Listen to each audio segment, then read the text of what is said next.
Good evening friend, welcome to my channel. তো মামনি চ্যানেলের সকল বন্ধুদেরকে স্বাগত জানাই।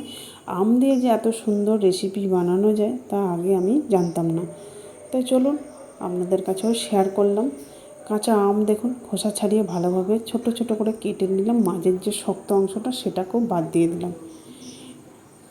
এরপর দেখুন একটা পাত্রেতে গরম জল বসিয়ে দিয়েছিলাম, কাঁচা আমগুলো সিদ্ধ করতে দিয়ে দিলাম, ঢাকা দিয়ে 5 মিনিট রেখে দিলেই হবে। তো যে যেখান থেকে বসে আমার ভিডিওটা দেখছেন একটা লাইক দিয়ে প্রথম থেকে শেষ পর্যন্ত দেখার অনুরোধ রইল, তা নাহলে বুঝতেই পারবেন না আম দিয়ে এত সুন্দর রেসিপিটা আমি কীভাবে বানালাম। তো এটা আমটা সিদ্ধ হয়ে গেছে, নামিয়ে নিলাম। ততক্ষণে এইদিকে আমি একটা পাত্রে দেখুন হাফ কাপ টক দই, স্বাদ মতো লবণ, 1 চামচ মিছরি গুঁড়ো করে রেখেছিলাম সেটা দিলাম, চাইলে আপনারা চিনি দিতে পারেন। এরপর সব উপকরণ ভালোভাবে মিশিয়ে নেওয়ার পরে 1 কাপ সুজি দিয়ে দিলাম। তো সুজিটা দেওয়ার পরে আবারও বেশ ভালোভাবে মিশিয়ে নিলাম। এরপর দিয়ে দিলাম হাফ কাপের মতো জল। তো জলটা দেওয়ার পরে আবারও বেশ ভালোভাবে মিশিয়ে নিলাম, ঢাকা দিয়ে রেস্টের জন্য 10 মিনিট রেখে দেবো। ততক্ষণে দেখুন আমগুলো ঠান্ডা হয়ে গেছে। এরপর একটা মিক্সিং জারেতে সিদ্ধ আমগুলো নিয়ে নিলাম, 2টো কাঁচা লঙ্কা দিলাম, পুদিনা পাতা দিলাম, চাইলে আপনারা ধনে পাতাও দিতে পারেন। আমার হাতের কাছে পুদিনা পাতা ছিল, আমি সেটাই দিলাম। সামান্য জল দিয়ে পেস্ট করে নিলাম। তো দেখুন কতটা সুন্দর পেস্টটা হয়েছে। এরপর একটা পাত্রেতে ঢেলে নিলাম, ফুড কালারটা দিলাম। ফুড কালারটা চাইলে আপনারা দিতেও পারেন, না চাইলে নাও দিতে পারেন। আমি ফুড কালারটা ব্যবহার করলাম, কাঁচা আম দিয়ে বানাচ্ছি, কাঁচা আম তো সবুজ হয়, তো সবুজ কালারটা থাকলে দেখতে কিন্তু দুর্দান্ত লাগে। এরপর দেখুন এখানে যে ব্যাটারটা বানিয়ে ঢাকা দিয়ে রেখেছিলাম, এখান থেকে 2-3 চামচ আমি এই কালারটার মধ্যে, মানে আম পেস্টের কালারটার মধ্যে দিয়ে দেবো। এরপর দেখুন ইনো নিয়েছি, ইনোটা এখানে হাফ দিলাম আর এটাতে হাফ দিলাম। এরপর মিক্সিং জারটা ধুয়ে ইনোর উপরে দিলাম 2 চামচের মতো। এরপর সব উপকরণ বেশ ভালোভাবে মিশিয়ে নেব।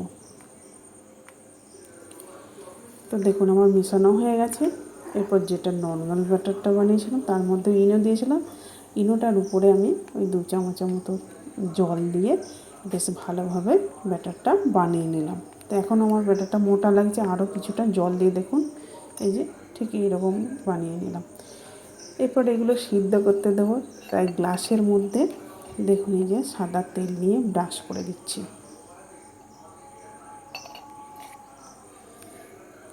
তো দেখুন ব্রাশ করা হয়ে গেছে। এরপর যে নর্মাল সাদা ব্যাটারটা বানিয়েছি সেটা প্রথমে দিয়ে দিলাম 2 হাতা করে।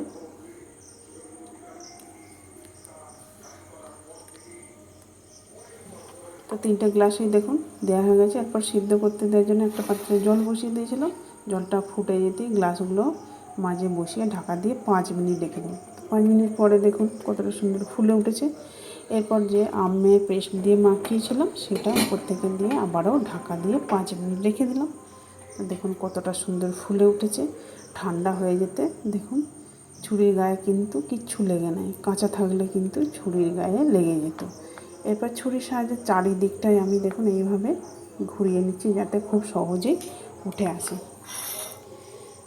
তো যারা আমার ইউটিউব চ্যানেল থেকে দেখছেন একটা সাবস্ক্রাইব করে পাশে থাকবেন, আর পাশে থাকা বেল বাটনটি অল করে রাখবেন, তাহলে আমার নতুন নতুন রেসিপি ছাড়ার সাথে সাথে সবার আগে আপনার কাছে পৌঁছে যাবে। তো আমি বানিয়েছিলাম 3টে, দেখুন এগুলো খুব বড় ছিল তাই আমি সবুজের দিকটা কেটে দিলাম খানিকটা, আর সাদা দিকটাও খানিকটা কেটে দিলাম। এরকম পাতলা করে বানাতে গেলে কিন্তু আমাকে 2-3 বার গ্লাসে করে সিদ্ধ করতে হতো। আমি একবারে সিদ্ধ করে নিয়ে এইভাবে কেটে ডবল করে নিচ্ছি। তো 3টে ছিল আমার, ডবল করে 6টা হয়ে গেল।